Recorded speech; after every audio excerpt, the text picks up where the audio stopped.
गुरुदेव के चरणों में मेरे हृदय से प्रेम भरा प्रणाम। प्रभु ब्रह्मलीन साधना की जो रात में चारों आई है ऑडियो कि हमें किस तरीके से साधना करनी है 4 बार। तो मैं आपको एक अनुभव बताना चाहती हूँ कि जब ब्रह्मलीन साधना चल रही थी पिछले बार जनवरी वाले ग्रुप में, तो मैं उसमें ज्वाइंट नहीं थी, लेकिन स्वीकार भाव साधना करने के जस्ट बाद मैं मौन रहने लगी थी और मौन रहते रहते ये सारी चीजें मुझे घटित हो रही थी। क्योंकि जिस तरह से गुरुदेव बताए थे, आपको एक बार एक्सपीरियंसेस भी शेयर किए थे कि पेड़ पौधों को देख के रोना आता है, देखने में बहुत अच्छा लगता है, तो मैं पेड़ पौधों को निहारती थी, उनसे बातें करती थी, आई लव यू बोलती थी। अचानक मन किया कि मैं ऐसे ही लेट जाऊं, आकाश को देखूं, तो मैं छत पे लेट जाती थी। उस समय थोड़ी ठंड भी थी, तो लेट जाती थी छत पे और काफी देर तक आकाश को देखती थी, फिर रिलैक्स होती थी। और फिर जो जल वाला है उसको कभी कभी क्या करती थी, मैं टब में पानी रख के पैर उसमें रख देती थी और वो झरने के बहने वाली जो है वो करती थी। अभी मुझे पता चल रहा है गुरुदेव कि ये ब्रह्मलीन साधना के ये सारे जो थे नियम थे, विधियां थी। मुझे तो पता भी नहीं था कि ये सारी विधियां चल रही है मेरे साथ। मुझे जब ऐसे ऐसे मन करते रहता था प्रभु, और मैं करते रहती थी। अब तो मुझे पूरा विश्वास है गुरुदेव कि आप मेरे साथ 100% एनी टाइम हो। प्रणाम गुरुदेव, आपको बहुत बहुत धन्यवाद प्रभु, आपको बहुत बहुत धन्यवाद कि मैं ग्रुप में नहीं भी थी तब भी मुझे सारे एक्सपेंसेस हो रहे थे। और कल का ध्यान में मुझे रात में लगा कि सर मेरा बहुत बड़ा हो गया है, फिर लगा कि मैं ही पूरा बड़ी हो गई हूँ, फैल के पूरा रूम से बाहर चली गई हूँ। यहाँ तक मुझे रात में मन हुआ। और कभी कभी जो है बिल्कुल लगा कि सिर्फ सांसें चल रही है, बाकी बॉडी ट्रांसपेरेंट हो गए थे। तो कल के ध्यान का ये अनुभव था। प्रणाम गुरुदेव। प्रणाम आपको।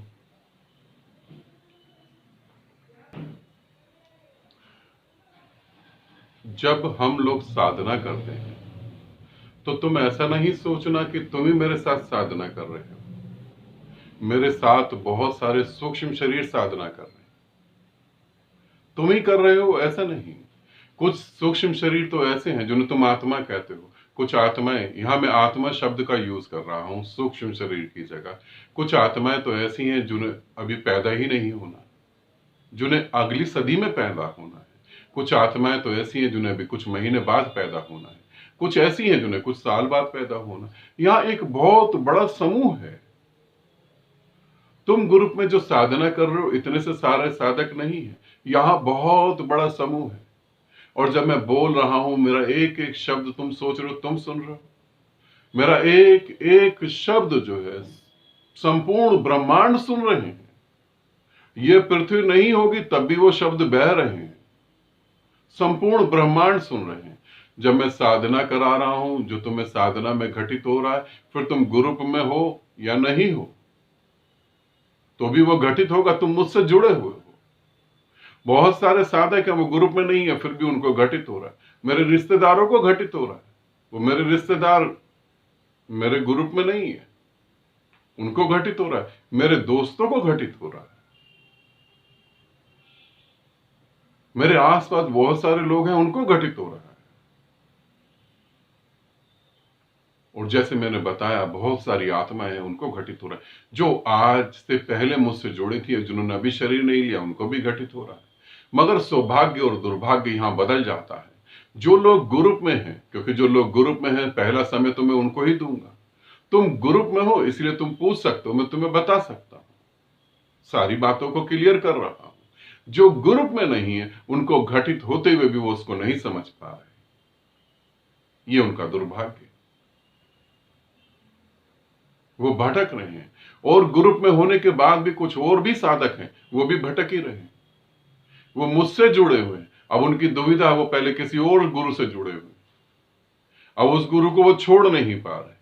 मुझसे चीजें वो घटित हो रही हैं, मगर वो यही बता रहे कि उस गुरु से हम जुड़े थे तो हमें ऐसा घटित हो गया था, हमें वैसा घटित हो गया था। ऐसे भी साधक हैं। अब ये इनका भी दुर्भाग्य है, क्योंकि जब तुम मुझसे पूछते हो और मैं बता देता हूं और तुम फिर सोचते हो उस गुरु की कृपा से ये बातें घटित हुई। अगर उस गुरु की कृपा से बातें घटित हुई तो तुम फिर मेरे ग्रुप में कर क्या रहे हो? फिर तुम अपना समय बर्बाद क्यों कर रहे हो? और समय भी और पैसा भी दोनों बर्बाद कर रहे हो।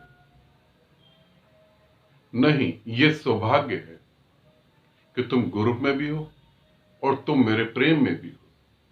बहुत सारे साधक ग्रुप में हैं मगर वो प्रेम में नहीं है तो उन्हें कुछ भी नहीं हो रहा। ब्रह्मलीन साधना में ऐसे, पिछली ब्रह्मलीन साधना में भी ऐसे बहुत सारे साधक थे जिनको ये पता करना जरूरी था कि साधना में, ब्रह्मलीन साधना में कौन इनलाइटेड हो गया, कौन इनलाइटेड नहीं हुआ। उनको ये खोजबीन करने में ज्यादा इंटरेस्ट था, उनको कुछ भी नहीं घटित हुआ और वो पूरी साधना पद्धति से बाहर हो गए बिल्कुल भी। तो ये बहुत बड़ा सौभाग्य है कि तुम ग्रुप में हो और उससे मुझसे बात कर सकते हो। और बाकी लोगों के साथ ये बहुत विराट रूप में घटित हो रहा, बहुत विराट रूप में, और बहुत सूक्ष्म आत्माओं के साथ ये घटित हो रहा है, बहुत सूक्ष्म आत्माओं के साथ। अब जो तुम्हें अनुभव हो रहे थे उस समय, वो इसी कारण से हो रहे थे कि तुम्हारा समर्पण मेरे प्रति है, तुम्हारा प्रेम मेरे प्रति है, और उसी तरीके से वो चीजें घटित हुई। गुरु साधना में भी ये घटित हुआ। बहुत सारे साधक गुरु साधना में नहीं जुड़ पाए, क्योंकि गुरु साधना में भी एक लिमिट तक ही साधकों को जोड़ा जा सकता है। क्योंकि जब मैं साधकों को अपने साथ जोड़ता हूं तो वो मेरी रिस्पॉन्सिबिलिटी है कि उन साधकों को वो चीज प्राप्त हो जिसके लिए वो मेरे साथ जुड़े। मेरे को कोई साधकों की गिनती नहीं बढ़ानी, मेरे को कोई डायरी मेंटेन नहीं करनी कि इतने करोड़ मेरे साधक हैं, चाहे वो कहीं भी मर रहे हो, चाहे वो कहीं भी विक्षिप्त हो रहे हो, चाहे वो कहीं भी लगे हो। मुझे वो गिनती नहीं बढ़ानी। मुझे ये चाहिए जितनी जिम्मेवारी मैं उठा सकता हूं उतनी साधकों को लूं। तो गुरु साधना में एक लिमिट थी, वहां तक साधकों को लिया, बाकी नहीं ले पाए, नहीं जुड़ पाए। उनको भी गुरु साधना के अनुभव घटित हो रहे थे। हाँ, वो मुझसे पूछ नहीं पाए, क्योंकि जब तुम पर्सनल पूछते हो तो कहां 22,000 28,000 मैसेजों में तुम्हारा मैसेज होगा, वो मुझे भी नहीं पता। मगर ग्रुप में पूछते हो तो बड़ा जल्दी पता लग जाता है। तो ग्रुप में होना एक सौभाग्य की बात है। फिर आता है जो तुम्हारा अनुभव हुआ विराटता का, वो बिल्कुल ठीक है। तो रीना जी, इस बात को अच्छे से समझना, जो घटित हो रहा है वो विधि से घटित नहीं हो रहा। जो घटित हो रहा है वो गहन प्रेम से, गहन समर्पण से घटित हो रहा है। विधि से यदि घटित हो रहा होता तो जो ग्रुप में है उन्हीं के साथ घटित होता, तुम्हारे साथ कैसे हो सकता था? अभी मेरी एक साधिका है, वो साधना कर रही है। तंत्र साधना में एक साधना है प्रेम साधना। अभी जो हम तंत्र साधना करा रहे हैं उससे रिलेटेड ही ये है अनुभव। उसमें है प्रेम साधना। प्रेम साधना में एक त्रिकोण बनता है, एक त्रिकोण बन जाता है जो गहन प्रेम का प्रतीक है, गहन प्रेम का प्रतीक है। जैसे तंत्र पैदा हुआ, महादेव और मां पार्वती के प्रेम संबंध के बीच में तंत्र का जन्म हुआ। तो वो त्रिकोण जो है वो उसका प्रतीक है कि तुम इतने गहन प्रेम में चले जाते हो। अब उसको जो अनुभव हुआ, उसने मेरे को बताया कि मेरे को त्रिकोण का अनुभव हुआ। तो मैंने उससे बोला कि ठीक है, अच्छा अनुभव है। उसने बोला कि, मैंने बोला तुम उसका जो है एक स्केच बना के मेरे को दो। उसने कहा कि ठीक है, मैं स्केच बना के देती हूँ। अब वो जो उसको त्रिकोण का अनुभव हुआ, वो ऐसा गजब का त्रिकोण का अनुभव हुआ जो त्रिकोण को आज तक तंत्र शास्त्र में लिखा नहीं गया। तंत्र शास्त्र में जो लिखा गया है वो सिर्फ 1% है, उसके बाद जो 99% छुपाया गया है। क्योंकि तंत्र जो है कभी भी समाज में ऐसे ओपन नहीं करा जा सकता, नहीं तो समाज की धज्जियां उड़ जाएंगी। काल्पनिक समाज है, एकदम बिखर जाएगा, इसलिए उसे इतना ओपन नहीं करा गया।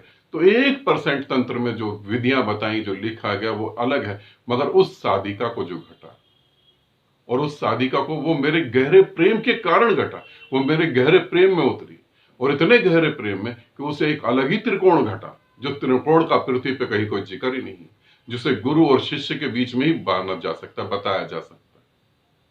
तो ये ध्यान रखना, जो तुम्हें घटित हो रहा है, तुम्हें लग सकता है विधि से घटित हो रहा है। यदि विधि से घटित हो रहा होता तो ग्रुप में सभी साधकों को एक ही चीज घटित हो रही होती। विधि सिर्फ इसीलिए ताकि तुम्हारे हृदय पे पड़े हुए पत्थर हट जाए, तुम थोड़ा अहंकार मुक्त हो और प्रेम में वो चीजें घटित होने लगे। तो ये ध्यान रखना, ये सब घटनाएं प्रेम की हैं, विधि विधान की नहीं। ठीक है, गहरे से और गहरे से उतरो। और हाँ, ग्रुप ज्वाइन करना ज्यादा बेटर है, नहीं तो भटकने की संभावना है पूरी। ठीक है, आनंदित रहो, सदा खुश रहो। बहुत बहुत प्रेम आप सभी को।